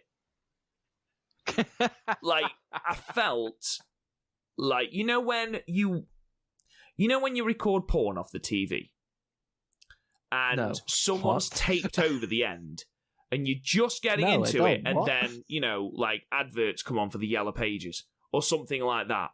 It's just, I felt like someone had taped over the end of the match. I'd missed like a 30, 40 second, because we'd gone from Himacha being on top, Rainmaker, this amazing psycho driver into, a German suplex, a dragon suplex, and that was it. And Himacha, this big monster, opponent. Just it seemed for someone who's gone the entire tournament unbeaten, it seemed a very, very tame way to end. Now, I'm not saying this match is bad. I still really enjoy this match because Mayu's great, and Himacha, considering this, is her first real run of singles matches in Stardom, is also great. I just thought we were a little bit shortchanged in that closing sequence, and I felt like it should have taken more to put down this giant who you've built up for 6 matches or 5 matches or whatever she's had at this point. This will be a 6th, so 5 matches before this. It should have taken a little bit more. First of all, you mentioning porn just fucked me up when you started doing move names, because I was like, wait, are these wrestling moves or sexual positions? To be fair, I don't know why I said porn. Who's taped porn off the TV? I've never taped porn off the TV. I was about to say, aren't you a bit young for that? It could have been anything. I don't know why porn. Off the TV, you're brave. Well, yeah, true. It could have been anything. It could have been football. It could have been anything, but no, porn was the first thing. Your dad goes to watch the first series of Midsummer Murders, and then suddenly you've got someone being shagged over the top of the printer. Yeah, like you're at your nan's, and she's like, "Ooh, Antiques Roadshow last night. I missed it because I got an my nan's TV." Why were you taping porn off of anyone's TV? Well, you raise a good point. But and then there's the horrible moment where you've got to try and rewind it as well, so everyone's doing porn backwards quickly, with so jerkily. No, ignore that last word. It would be intermission. Would be intermission music happening behind it. Elevator music. Oh, this fucking review's fallen off the fucking rails. Jesus Christ. This has. Okay, so this match, I really liked it. Very simple stuff. I'm going to try and not name move names, because otherwise I'm just going to burst into laughter again. Very simple story. Basically, Mayu is smart. For most of it, Mayu is smarter but can't pick Himacha up, and Himacha is a big dumb brute, but can pick Mayu up. It's basically like in Smash Brothers when I play as Bowser and my friend plays as Link. Okay. And I can finish him easier, but he gets that chip damage in, and it can lead to troubles down the line, which it did for Himacha, because she's Bowser in this situation. I agree with you. I agree with that situation. I agree with the entire dynamic, and I agree with. It was great until the end. It's not that. It's not that. What I'm saying is, Mayu is, absolutely the cleverer competitor. Absolutely fine with that. Himacha, as you put it, big dumb brute. I think she's... In the context of this match, fine, yeah. In the context of this, fine. Do you think that over the course of the match, Mayu did enough to grind down Himacha? Because the whole thing of Link and Bowser, if you want to use that as your basis for this, Link has got to do a lot to break down Bowser before he finishes him. I don't think Mayu did enough damage to Himacha to then finish her off with 2 suplexes. I think because it's something we used to kayfabe back in the day, because it's the only way we could explain the Great Khali. Where like, if a big person leaves their feet, they get so stunned that they lose. What? I've never let go of that mentality. So like, this ending didn't bother me as much as it bothered you. But I do agree, I feel like it needed a third suplex. Yeah, that's what I mean. It just needed something else. That's all. I don't feel like maybe if she'd have done the 2 suplexes and then went for a moonsault. That'd have been perfect. I just feel like after all the building you've done of Himacha, you had for example, take the Jungle Micah match. Micah had built up the Sazanka in previous matches by finishing people off with it. Jungle then kicks out of it, makes Jungle look strong in defeat. I think if you've got someone who's top of the block, having been unbeaten, I think she deserves to kick out of something. And I don't feel in that there wasn't a closing stretch. It was just a closing stir. It just, in that closing, like I said, if there was 30, 40 more seconds, did I say before? This would have been brilliant. I feel like I was robbed of something. That's all. It might seem really picky, and I'm sure other people will disagree, and I know you don't feel as strongly as me about it. I just feel like it was very much, oh shit, okay, Himika's lost a first match of the tournament. That seems underwhelming, because I sort of guessed from the way the block was panning out that Mayu would be the one to beat Himika because of the placement and the timings and things. I just expected it to take more to beat Himacha, especially as you look at who Himacha has beaten. So I don't know. I gave it 7. It was a good match, but I just wanted more of it. I wanted more. I gave it 7. I do agree it needed a bit more. It needed that little something. It was like a pot noodle, which is nice, but if you don't put that little packet of soy sauce in there, it's not quite as nice. I feel like that's the wrong way round. What, do you eat soy sauce, you monster? Not on its own. I'm not a fucking savage. Exactly. That's how my analogy works. No, that wasn't what you said. It was if you add the soy sauce to your pot noodle is what you said. I said if you don't add it, it's not as good. That's what I said. That's not what you said. I'm sure that's not what you said. I'm sure you said, do you know what? It doesn't fucking matter. It's a pot noodle. Anyway, so that's Himika's. What's your favorite pot noodle? First defeat, which means that Mayu is the tiebreaker. Because Konami has beaten Mayu. Before we move on, what's your favorite pot noodle? Well, first of all, funny story. I took my girlfriend to Barcelona. It was our first time away on our own to a foreign country, and I was basically being Billy Big Bollocks, and took her away somewhere romantic. I thought, look at me. And it turns out Barcelona, for those who've been, I'm sure know, it is the most fucking expensive place on the fucking planet. And we went for... Have you ever been to Edinburgh? We went for 4 days, and we went for 5 days, and on the 4th night, we sat in the hotel room with 2 40-cent budget pot noodles that we'd bought from a corner shop, eating them because we'd run out of money, only to then be told on the last day that we got to pay a city tax for visiting their city. What? There's a couple of I know Barcelona does that. I think Rome do that as well. But if basically it's you visited our town, you visited our city, you're going to fucking pay for it. The problem was that while we were going around Barcelona, we didn't know there was a public public transport system. We thought we had to go everywhere by taxi. So of course that adds up. And on the last day, we found out there was an underground station that connects everywhere in Barcelona. It costs you €1. I was absolutely livid. Did you not Google this before Mate, it was going? in Spanish. I don't read Spanish. There will be an English Google Translate. I mean, to be fair, it was 2013, 2014. So I was only like 23.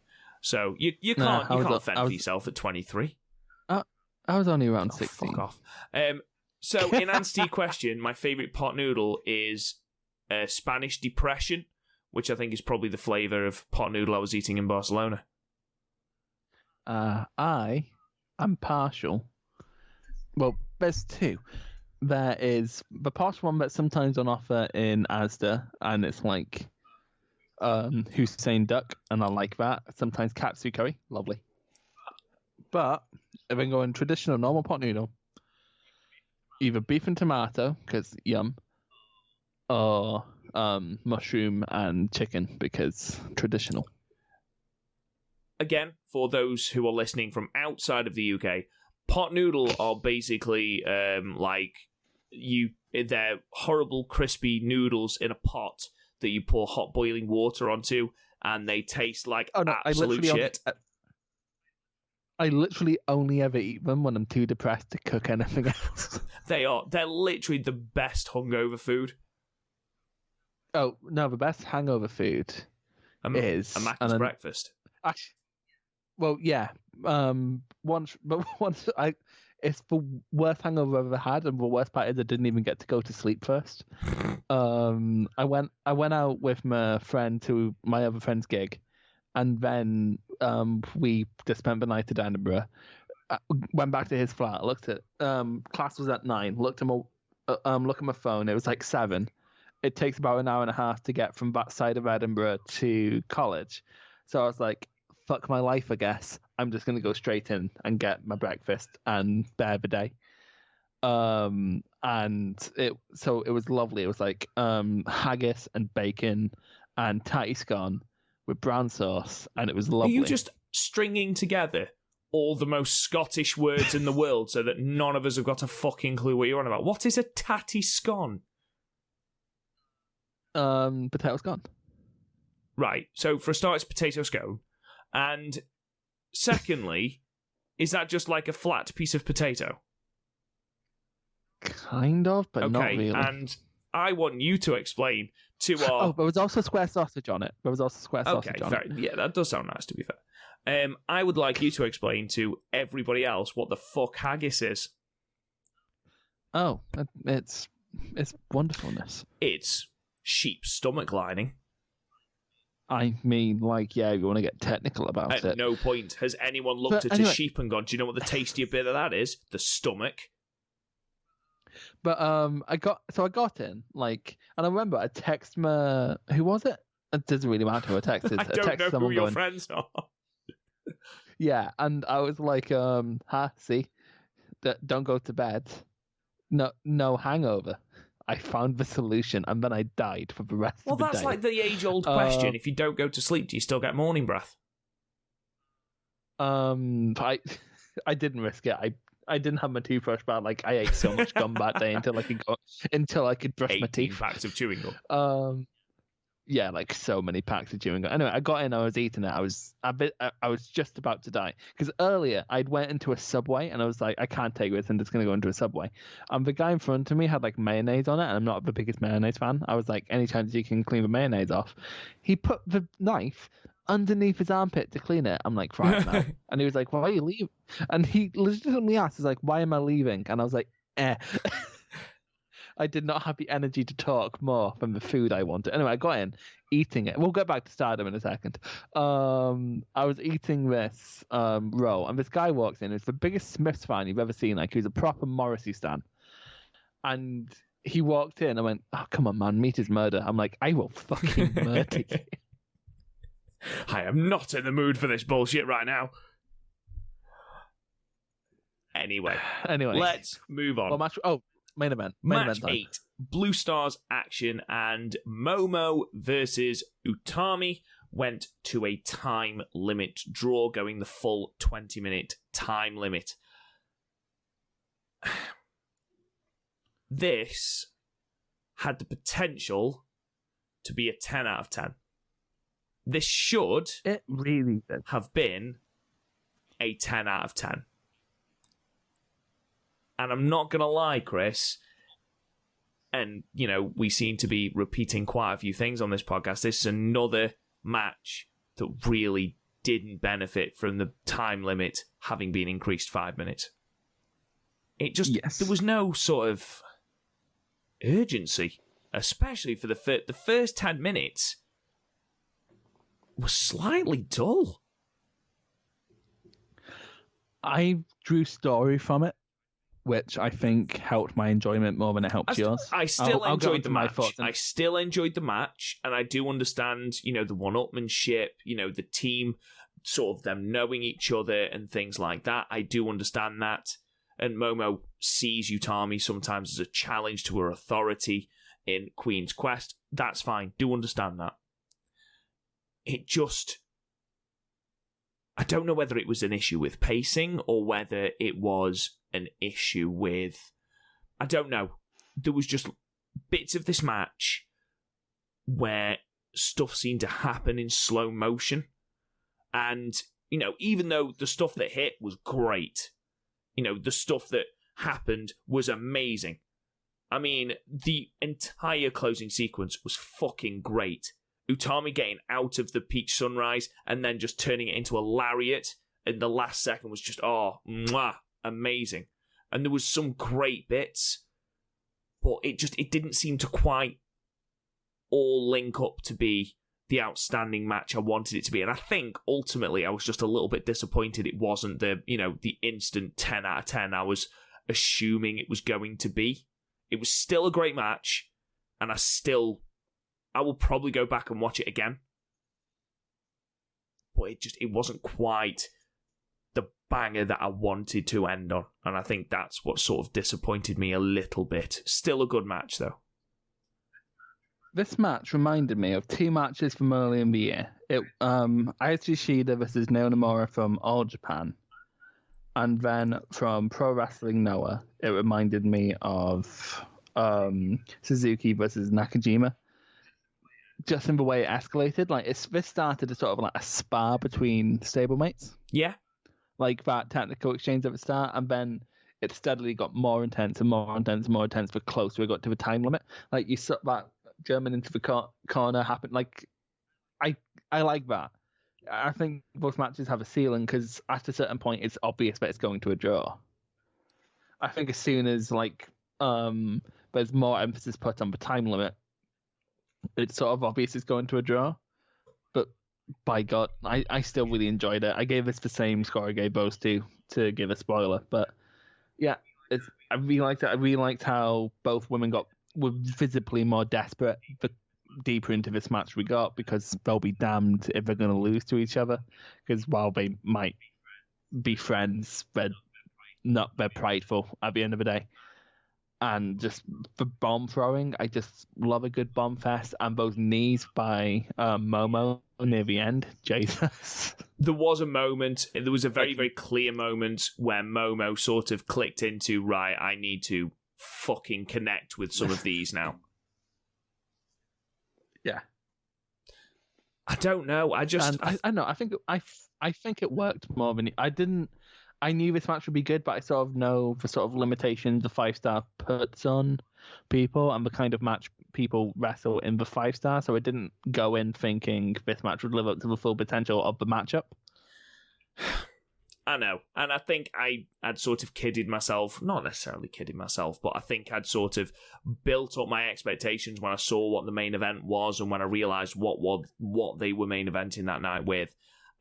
They're going to give it time. It's going to be an absolute banger. You've got Momo, whose strikes are just incredible. You've got Utami, this amazing powerhouse. You know, they're stablemates. They're, we've seen that they've got incredible chemistry. There was little flashbacks I saw on Twitter, and I can't remember who said it, and I'm really, really sorry. I'm sure, please tell me it was you, if it was you, who mentioned the fact that they were wearing the masks they wore when they won the Goddess of Stardom titles. They've got chemistry. And I don't know. I think I'd built it up in my head too much as being a belter. And then I watched it, and I agree the build-up was great. The escalation was great. It just took too much time to get there. The first 5 minutes, okay. And then maybe the last, 6?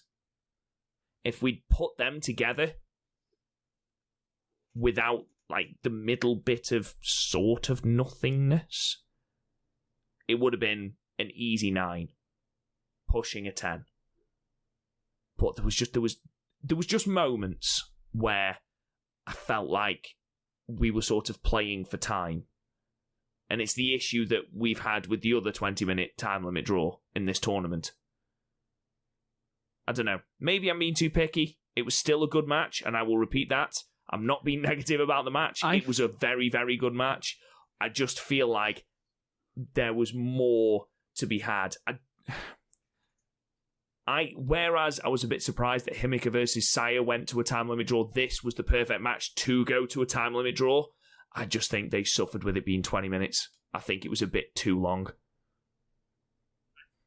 I do also, because when you think about it, Stardom main events normally go about 18. Yeah, it's a long time, 20 minutes. Yeah, we were sort of blown away that Tam and Julia went 28. And when you think about it, that's what most G1 main events go to. Oh, upon me. So, it's... I'm not saying it's out of their comfort zone. I'm pretty sure they both went 20 minutes in the past. But at the same time, yeah, this was another sort of victim of the 20-minute time limit. But I did enjoy it more. I didn't mind the middle. Nothing overly standout happened in the middle. It was more just steady escalation. But, that bridge is necessary for the escalation. So I'm completely fine with it, especially when I went to the outside. I'm not. Again, I didn't have the preconceived notions that you did, so it hurt the match less for me. I still feel we're going to give it a similar score, but I did really enjoy it. It's probably, I'm trying to think what beat it. Jungle versus Utami beat it, and so did Starlight versus Mayu. But this is probably my third favorite of the tournament. I think Konami versus Mayu beat it as well. This is sort of on equal pegging to that for me. It's that the Konami Mayu match and the Himacha Saya match. They're sort of joint third right now me. Fair enough. So did you give it 8 as well? I gave it high 8, low 9. I gave it 8. So we're not too far away from each other. It was just, like I said, I think I did my own self down by assuming it was going to be an instant classic. I've done that. I've definitely done that before. Yeah, I think every wrestling fan has done that before. Yeah, I've done it earlier this year. I did that with Jake Lee versus Miyahara. And stop it. It's the sound of the Miyahara alarm. Because they had 3 matches last year, and we were all amazing, and then this one was just sort of really, really good, but didn't blow me away. I think that's actually every New Japan has done that with a Naito versus Okada match at some point. I don't know. It doesn't matter. We can move past it. We've given it a good score. I just wanted it to be slightly better.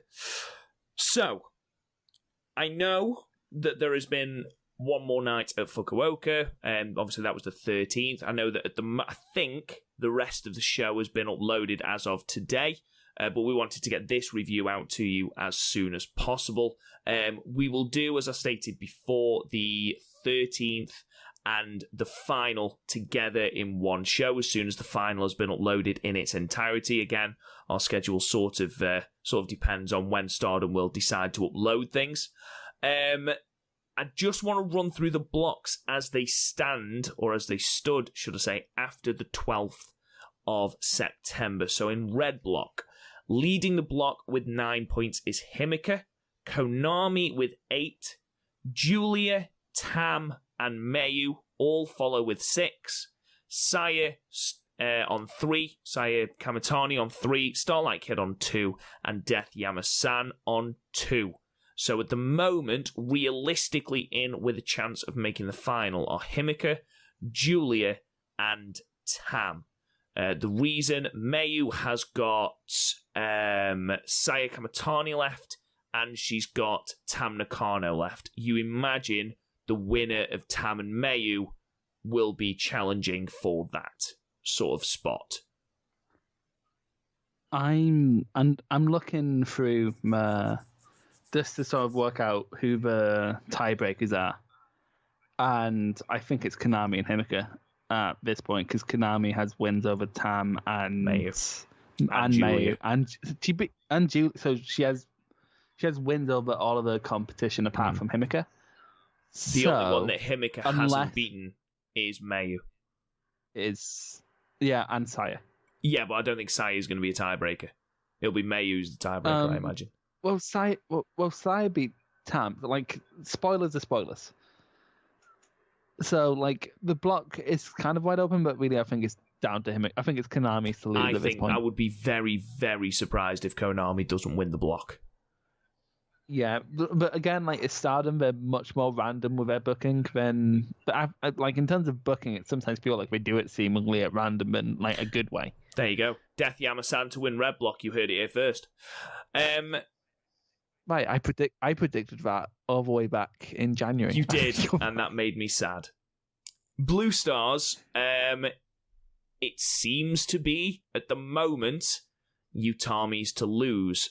Blue Stars, Utami with 9, followed by Micah, Suri, and Jungle, all with 6. Momo with 5, Tora with 4, Azumi with 4, and then Saya Ida on 0 points. So at the Who does Utami have left? moment, Utami has Micah left and Suri. They're two massive roadblocks. I believe. Let me just double check, because I've said that and then I instantly doubted myself. So blue block, Utami has got Suri and Micah left. Suri beat Jungle, didn't she? And so did Utami. Yep, Jungle's only match left is Momo. Momo has got Jungle and Saya Ida left. So if I've got my maths right, Utami has to lose, and then Jungle has to beat Momo for the tiebreaker. Yeah.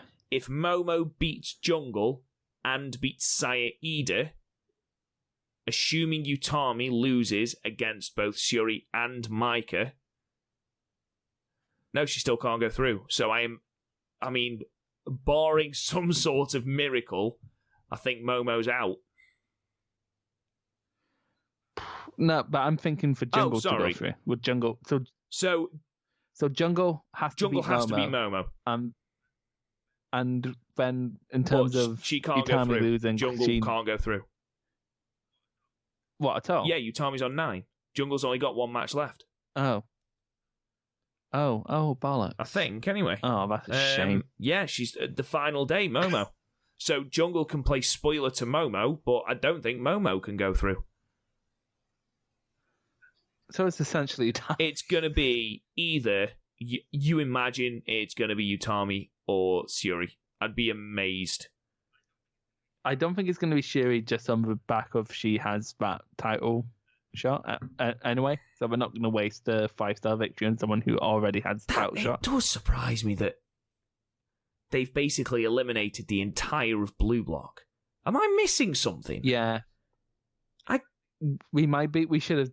No, it's fine. We'll do it now. I mean, like, Utami is on 9, and she has got Suri and Micah left. Jungle cannot go through. She's on 6 points, and she's only got Momo left. Momo has got to beat Jungle and Saya Ida. But even if she beats both of those, she's only on 9. Now, Utami has only got Micah and Suri left. Now, even if... Momo will have the tiebreaker with Shiri, though. So, if Suri beats Utami, No, because Utami is going to beat one of Micah or Suri. Yeah, so it's essentially down to Momo and... Wait, now, if... because Micah, who has Micah got left now? Micah has got 2 matches on the 19th. Micah has got both Azumi and Suri. So, there is still a chance on tiebreakers. So essentially, Utami, Momo, and... So essentially, Micah, Utami, and Momo are your contenders right now. So if Micah beats Utami, okay, that brings Micah up to 8. Okay, then Azumi, she's got Azumi and Suri on the final night. If Suri beats Utami as well, that puts her to 8. Utami is still on 9. If Momo then beats Jungle and Saya Ida, that puts her up to 9, and she will have the tiebreak victory over Suri. So she will go through over Utami. Math is fun, isn't it? Jungle is out, though. Jungle can't go through because she's on 6 points. She's only got 1 match left. However, she can spoil it if she beats Momo. I am so the only people logistically that can go through are Utami, Micah, is Momo, Suri, Micah. and Momo. Still, like, to be honest, when you look at it, just in terms of like going through, because now every result matters, like massively, which is exciting. Whereas you think about it going into the G1, look, I found a few matches last year in B block. The only people who could win were Naito and White. Yeah, because Mayu's on 6. She's got 2 matches left. She's got Saya Kamatani. So if she wins that takes her to 8. If she beats Tam, that takes her to 10. And then she does, because she beat Saya and not... So assuming Himacha can't get over the loss to Mayu. So Himika's last match on the block final, or the final day, should I say, is against Konami. Which is a Konami's final matches are Death. Which is a win. Well, we don't know that. And Himacha. So, Konami, if she wins both, she's won, she's through. Nobody can catch her. If Death manages to pull off the surprise of a lifetime, Konami has to beat Himacha. If she beats Himacha, she will go through. I think she's the exact type who could beat Himacha, though, because Himacha doesn't exactly have good submission defense. I'd be very surprised if Konami doesn't beat Himacha. Because even if Mayu then beats Tam and beats Saya Ida, Konami will still go through on the tiebreaker. You say that, but we were very surprised that Konami's the best thing about this tournament. She really is. She's great. To be honest, though, like, no one's been disappointing. No one. Well, I was going to say Death, but am I really disappointed? I was just going to say Death has done what Death does, and she had an absolute fucking banger against Mayu, so... I am actually disappointed in Tora, because I keep expecting more from her, but it never comes. I agree, actually. Tora, she's so good in ring. Thankfully, she can't go through either, because she's only got 2 matches left, and she can only get to a maximum of 8 points, so... If she was smart, she might have been able to go through, but Yeah, she isn't. Chains.